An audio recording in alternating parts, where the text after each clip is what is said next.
सर्वशक्तिमान परमेश्वरका वचनहरूको वाचन संग्रह। वास्तविक व्यक्ति बन्नुको अर्थ के हो? मानिसको व्यवस्थापन गर्नु सदैव मेरो कर्तव्य रहिआएको छ। यसको अतिरिक्त मैले संसारको सृष्टि गर्दा नै मानिसमाथिको विजयको ठहर गरे। आखिरी दिनहरूमा मानिसलाई पूर्ण रूपमा जित्नेछु, अथवा मानव जातिका बीचमा भएका विद्रोहीहरूको विजय नै शैतानमाथिको मेरो विजयको प्रमाण हो भन्ने कुरा मानिसहरूलाई थाहा नहुन सक्छ। तर जब मेरो शत्रु मसँग युद्ध गर्न आयो, तब मैले त्यसलाई शैतानले बन्दी बनाएर आफ्ना सन्तान र त्यसको घरको रखवाली गर्ने निष्ठावान दासहरू बनाएकाहरूलाई म जित्नेछु भनेर अगाडिबाटै भने। जित्नुको मूल अर्थ हराउनु, शर्ममा पार्नु हो। इस्राएलीहरूको भाषामा यसको अर्थ पूर्ण रूपमा हराउनु, नाश गर्नु र मेरो विरुद्धमा थप प्रतिरोध गर्न असक्षम तुल्याउनु भन्ने हुन्छ। तर आज तिमीहरूको माझ प्रयोग गर्दा यसको अर्थ जित्नु हुन्छ। मानव जातिको दुष्टलाई पूर्ण रूपमा समाप्त गर्नु र पुरै पराजित गर्नु सधैँको मेरो अभिप्राय रहिआएको छ भन्ने कुरा तिमीहरूले जान्नुपर्छ, ताकि त्यसले फेरि मेरो विरुद्ध विद्रोह गर्न नसकोस्। मेरो कामलाई बाधा दिने वा खलबलाउने कुनै साहस हुने कुरा त परै जाओस्। यसैले मानिसको सवालमा यस शब्दको अर्थ विजय हासिल गर्नु हुन आउँछ। यस शब्दको अर्थहरू जेसुकै भए तापनि मानव जातिलाई हराउनु मेरो काम हो। मानव जाति मेरो व्यवस्थापनको थप भाग हो भन्ने कुरा केही समयको लागि सत्य हो। यसलाई अझ स्पष्टताका साथ भन्दा, मानव जाति मेरो शत्रु बाहेक अरू कोही पनि होइन। मानव जाति मेरो विरोध गर्ने र अवज्ञा गर्ने दुष्ट हो। मानव जाति मैले श्राप दिएको दुष्टको सन्तान बाहेक अरू कोही पनि होइन। मानव जाति मलाई धोका दिने प्रधान स्वर्गदूतको सन्तान बाहेक अरू कोही पनि होइन। मानव जाति मैले धेरै पहिले त्यागेको दुष्टको पैतृक सम्पत्ति बाहेक कोही पनि होइन, जो त्यस बेलादेखि यता मेरो कट्टर विरोधी भइआएको छ। किनभने सारा मानव जाति माथिको आकाश स्पष्टताको कुनै पनि सङ्केत नभएको धमिलो र कालो छ, र मानव जगत घोर अन्धकारमा डुबेको छ। यसैले त्यहाँ बसोबास गर्नेले आफ्नो अनुहार अगाडि फैलिएको आफ्नो हात वा टाउकोमाथि उठाउँदा सूर्य पनि देख्न सक्दैन। उसको खुट्टा मुनिको सडक हिलोले ढाकेको र खाल्डा खुल्डीहरूले व्याप्त छ। विचलित पार्ने गरी भुलभुलैया छ। सारा जमिन लासहरूले ढाकेको छ। अँध्यारा कुनाहरू मृतकहरूका अवशेषहरूले भरिएका छन्, र शान्त र अँध्यारा कुनाहरूमा भूतहरूका भिडले बसोबास गरेका छन्। अनि मानिसहरूका संसारमा भूतहरू भिडभाड गर्दै आवत जावत गर्छन्। फोहोरले ढाकिएका सबै प्रकारका जनावरहरूका सन्तान भीषण युद्धबाट घेरिएका छन्, जसको आवाजले हृदयमा आतंक पैदा गर्छ। यस्तो समयमा सांसारिक वैकुण्ठ रूपी संसारमा जीवनको परम सुख खोज्न कुनै एक व्यक्ति कहाँ जान्छ? जीवनको लक्ष्य खोज्न कुनै एक व्यक्ति कहाँ जान सक्छ? शैतानको खुट्टाले कुल्चिएपछि मानव जाति पहिलेदेखि नै शैतानको स्वरूप लिएको कलाकार बनेको छ। त्यो भन्दा पनि बढी मानव जाति शैतानको मूर्त रूप हो, र ठुलो र स्पष्ट आवाजमा शैतानको गवाही दिने प्रमाणको काम गर्छ। यस्तो मानव जाति, यस्ता फोहोरका पोकोहरू, यस्तो भ्रष्ट मानव परिवारको सन्तान कसरी परमेश्वरको गवाही बन्न सक्छ? मेरो महिमा कहाँबाट आउँछ? कसैले मेरो गवाही बोल्न कहाँबाट सुरु गर्छ? किनकि मेरो विरुद्ध उभिने शत्रुले मानिसलाई भ्रष्ट पारेर मानव जातिलाई अघि नै आफ्नो बनाइसकेको छ। त्यो मानव जाति जसलाई मैले धेरै पहिले सृष्टि गरे र जो मेरो महिमाले र जीवनशैलीले भरिएको थियो, त्यसलाई दूषित पारेको छ। त्यसले मेरो महिमा खोसेर लगेको छ र शैतानको कुरूपता मिश्रित विष तथा असल र खराबको ज्ञान दिने रुखको फलको रसले मानिसलाई सन्तृप्त पारेको छ। सुरुमा मैले मानव जातिलाई बनाएँ, अर्थात् मानव जातिको पुर्खा आदमलाई बनाएँ। ऊ बल, तेजले भरिएको स्वरूप र प्रतिरूपले सुसम्पन्न थियो। यसका अतिरिक्त ऊ मेरो महिमाको सहभागितामा थियो। मैले मानिसलाई बनाएको त्यो दिन महिमित दिन थियो। त्यसपछि आदमको शरीरबाट हब्बालाई बनाइयो र तिनी पनि मानिसकी पुर्खा थिइन्। र यसरी मैले सृष्टि गरेका मानिसहरू मेरा सासले भरिए र मेरो महिमाले भरिपूर्ण भए। आदम मूल रूपमा मेरै हातबाट जन्मिएको थियो र मेरो स्वरूपको प्रतिनिधि थियो। यसैले आदमको मूल अर्थ मद्वारा बनाइएको, मेरो जीवन शक्तिद्वारा ओतप्रोत भएको, मेरो महिमाले ओतप्रोत भएको, मेरै स्वरूप र प्रतिरूप भएको, आत्मा र सास भएको भन्ने थियो। ऊ आत्मा भएको, मेरो प्रतिनिधित्व गर्न सक्ने, मेरो प्रतिरूप भएको र मेरो सास भएको सृष्टि गरिएको एकमात्र प्राणी थियो। सुरुमा हब्बा चाहिँ सास प्राप्त गरेकी दोस्री मानव थिइन्, जसको सृष्टि मैले नै ठहराएँ। यसैले हब्बाको मूल अर्थ मेरो महिमालाई निरन्तरता दिने, मेरो जीवन शक्तिद्वारा भरिएकी र यसको अतिरिक्त मेरो महिमाले भरिएकी हुन्छ। हब्बा आदमबाट आई, त्यसैले उसमा पनि मेरो प्रतिरूप थियो, किनकि ऊ मेरो प्रतिरूपमा सृजिएकी दोस्री मानव थिइन्।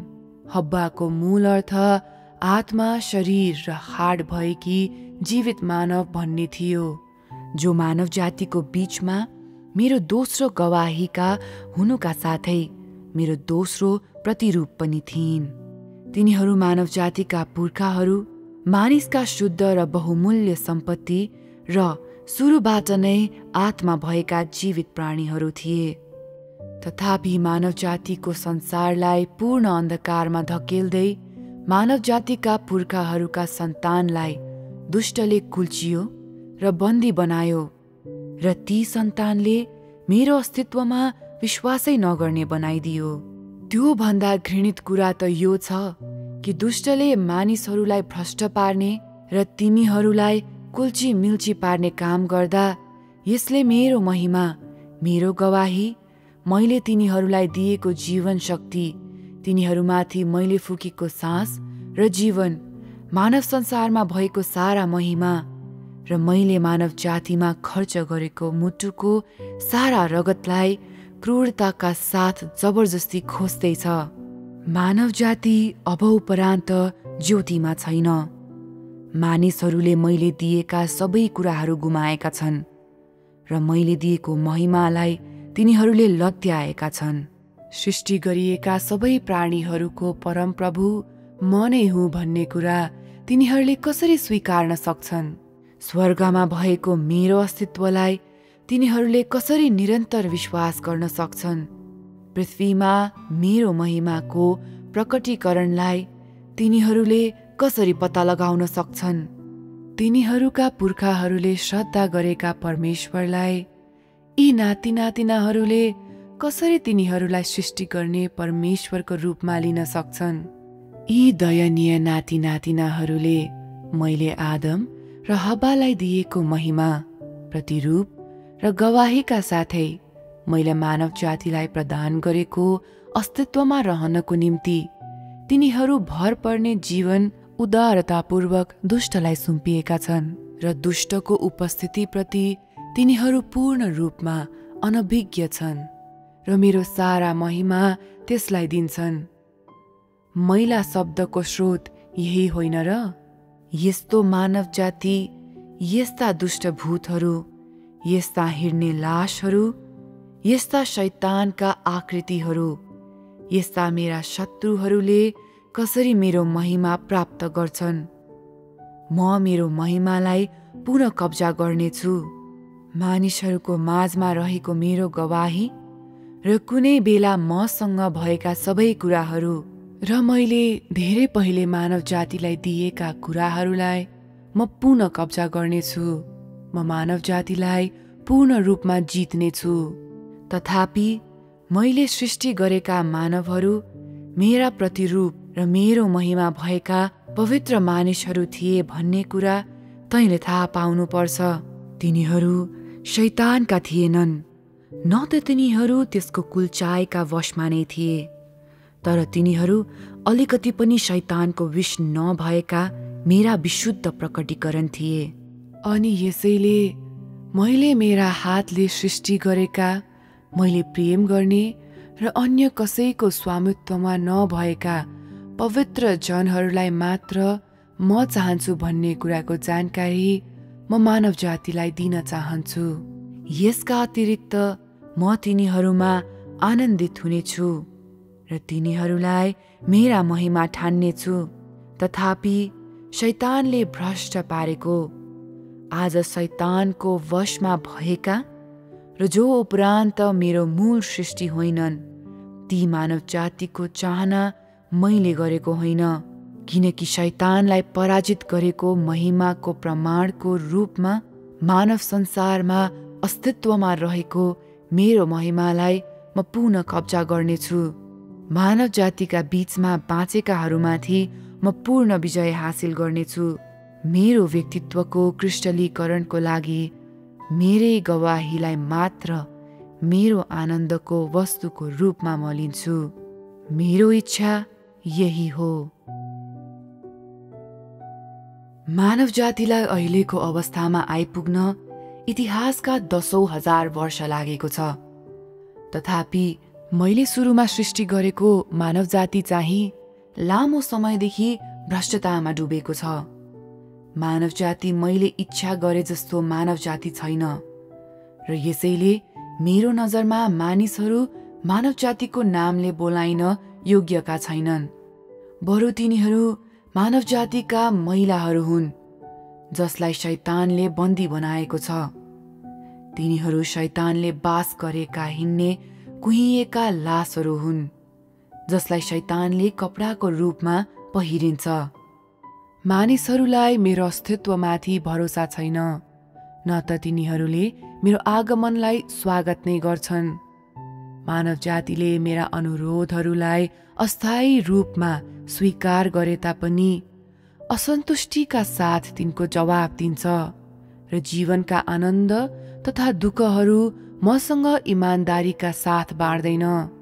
मानिसहरूले मलाई रहस्यमय ठान्ने हुनाले तिनीहरूले मलाई देखावटी मुस्कान दिन्छन्।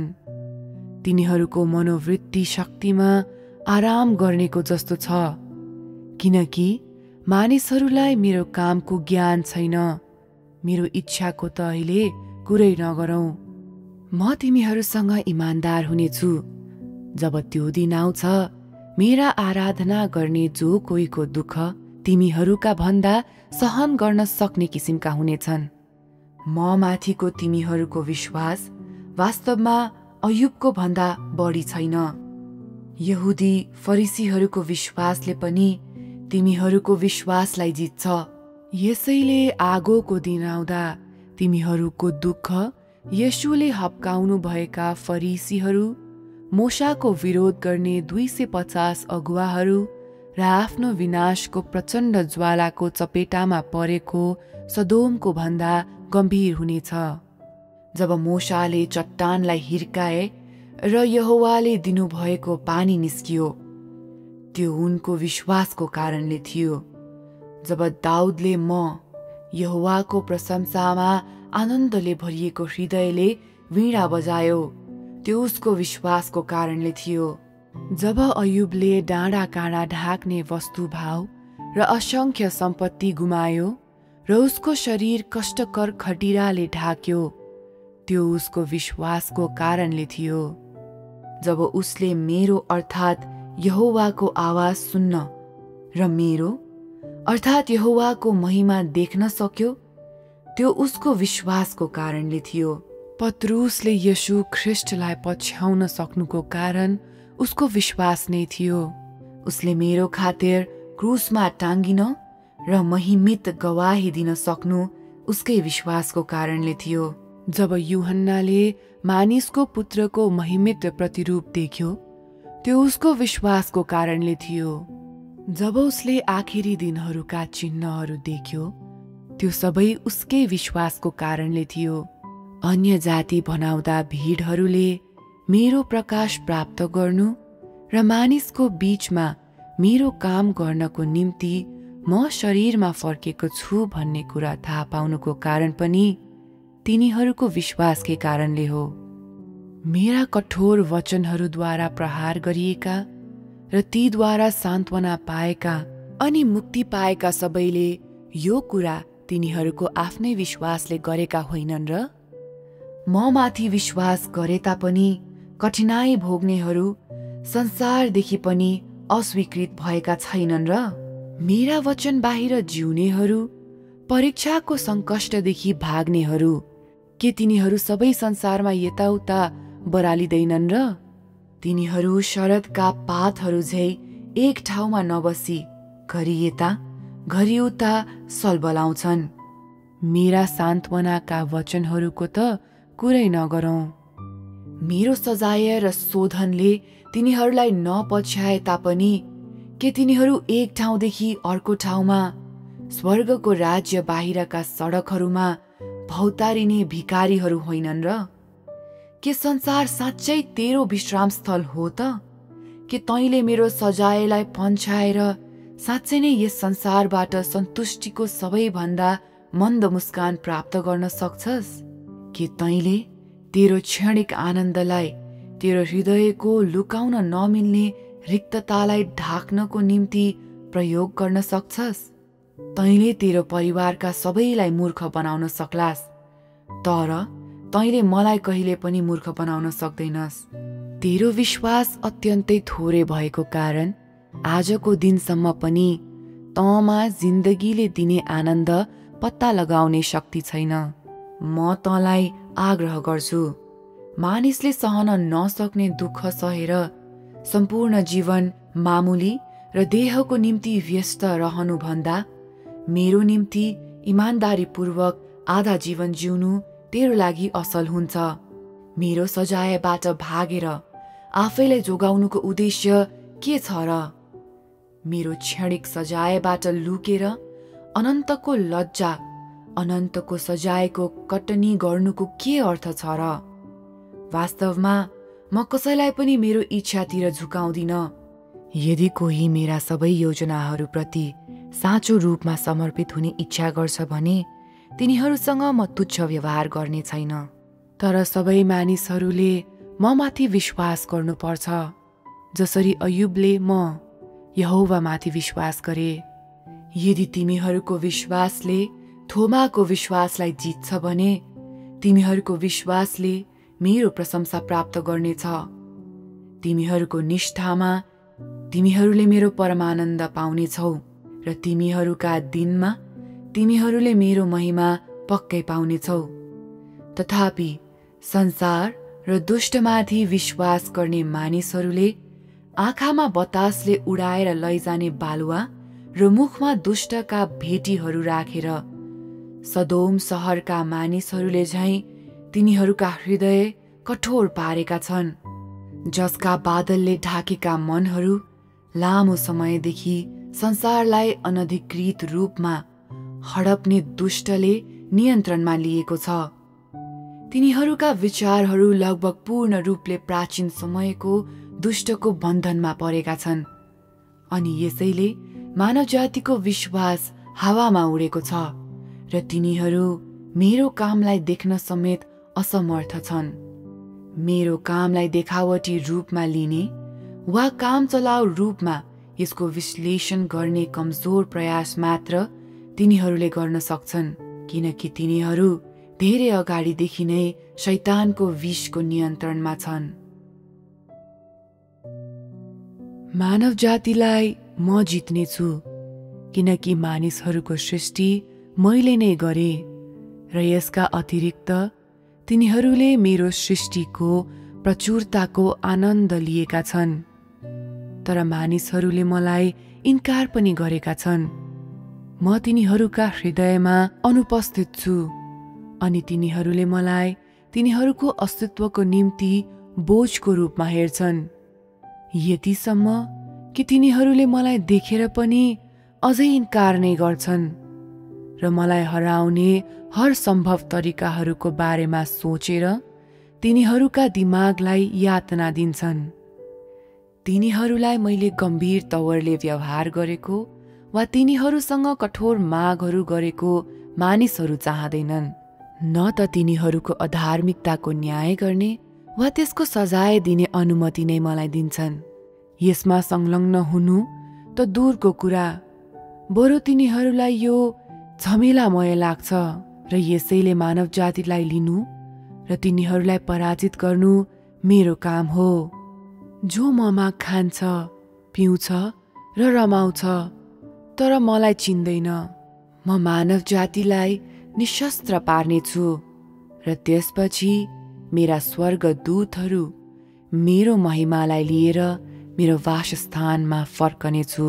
किनकि मानिसहरूका कार्यहरूले धेरै पहिलेदेखि नै मेरो हृदय तोडेको छ र मेरा कामलाई टुक्रा टुक्रा पारेका छन्। मानिसहरूलाई तिनीहरूको जीवन निरन्तर रूपमा जिउन, निरन्तर शान्ति र सन्तुष्टिका साथ जिउन र काम गर्न, निरन्तर तिनीहरूका आफ्नै खेतबारीहरूमा खेतीपाती गर्न दिएर म खुसी साथ फर्केर जानुअघि मेरो महिमा पुनः कब्जा गर्ने मेरो इरादा छ र म तिनीहरूको जीवनमा कहिले पनि हस्तक्षेप गर्ने छैन। तर अहिले दुष्टको हातबाट मेरो महिमा पूर्ण रूपमा पुनः कब्जा गर्ने पृथ्वीको सृष्टि गर्दा मैले मानिसभित्र हालिदिएको महिमाको पूर्णता फिर्ता लिने मेरो इरादा छ।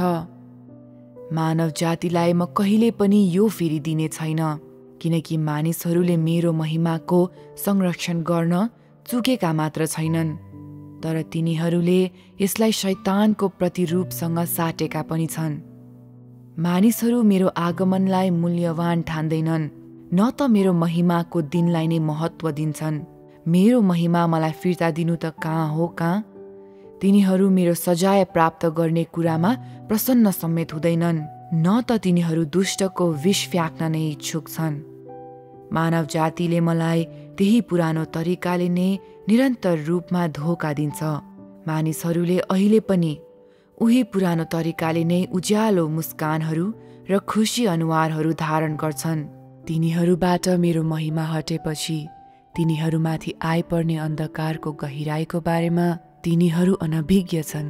विशेष गरी जब सम्पूर्ण मानव जातिमाथि मेरो दिन आउँछ, यो तिनीहरूको निम्ति नोआको समयको भन्दा कठिन हुन्छ, किनकि इस्राएलबाट मेरो महिमा हट्दा इस्राएल कति अँध्यारो भएको थियो भन्ने तिनीहरूलाई थाहा छैन। किनकि निष्पट्ट अन्धकारमय रात कटाउन कति कठिन थियो भन्ने कुरा मानिसले बिहान हुँदा भुलिहाल्छ। जब सूर्य फेरि लुक्न जान्छ अनि मानिसमाथि अन्धकार आइपर्छ, उसले फेरि अन्धकारमा बिलाप गर्छ र आफ्ना दारा किट्नेछ। इस्राएलबाट मेरो महिमा हट्दा ती कष्टका दिनहरू सहन इस्राएलीहरूलाई कति कठिन भएको थियो भन्ने के तिमीहरूले बिर्सेका छौ?